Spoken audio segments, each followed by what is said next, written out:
Sampai ada kemudian ketiga fase. Tiga fase ini sudah selesai dua, sekarang masuk yang ketiga. Maka yang ketiga ini fa idza jaa wa'dul akhirati. Maka jika datang janji Allah yang terakhir untuk mereka.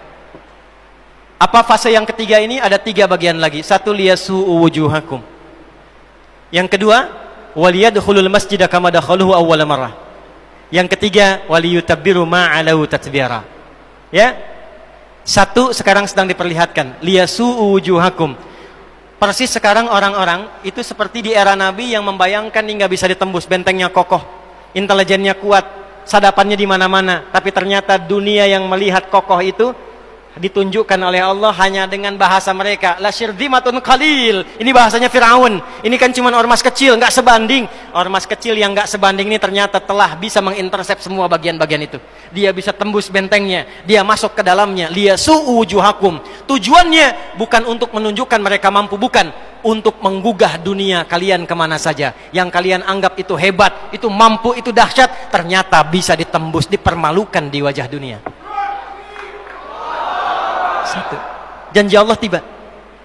Kedua, waliyadkhulul masjida kama dakhaluhu awwala marrah. Nanti ada fase kedua. Setelah ini terjadi, selesai fase kedua, masuklah ke wilayah Masjidil Aqsa. Kembali lagi milik kita itu. Dihitunglah fasenya 40 tahunan. 1987 fase pertama sekarang berjalan, ditambah 40 berapa?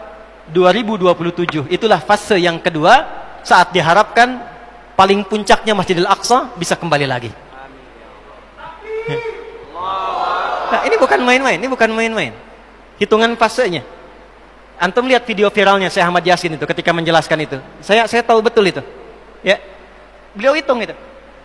Ya, 2027 ke 2028 dan puncak akhirnya waliyutabbiru ma'alau tatbira.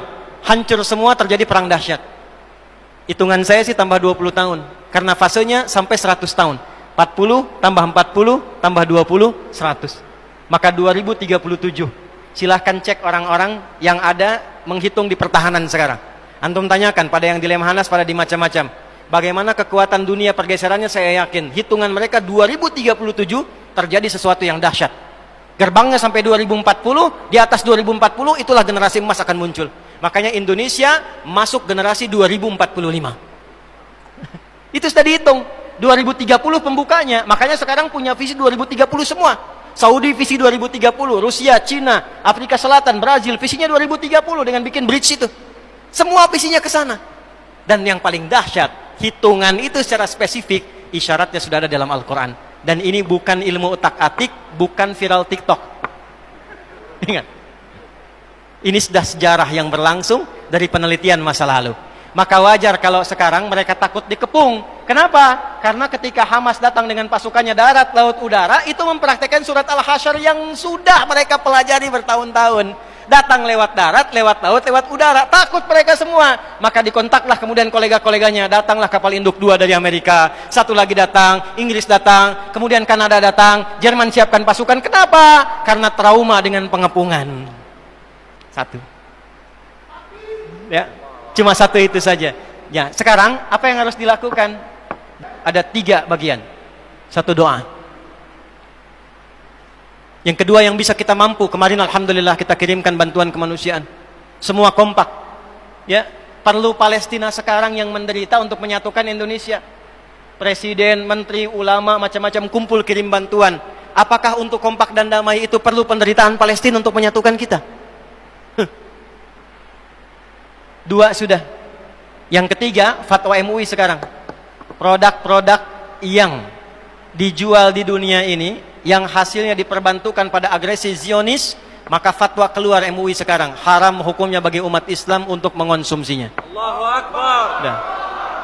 Dan saya ikut fatwa itu. Bikin listnya, viralkan dari sekarang. List. Makanan-makanan, barang-barang, semua yang dijual dari sana jangan konsumsi lagi. Jangan beli lagi. Itu tekanan yang terbaik untuk melahirkan kedamaian saat ini. Kita tidak ingin ada rumah sakit, gereja, masjid dibom lagi, dihancurkan lagi. Caranya gampang, tekan semuanya sampai selesai. Ya, itu yang bisa kita lakukan. Karena itu, kalau ingin mengatakan kesimpulannya akar konflik di Palestina, maka kembali kepada hayalan para Zionis itu, hayalan mereka yang mereka menduga bahwa dengan menghadirkan kekuatan militer kekuatan ekonomi menguasai dunia dengan mengeksploitasi area Masjidil Aqsa untuk bisa mendatangkan kekuatan dan kedamaian. Yang terjadi justru sebaliknya.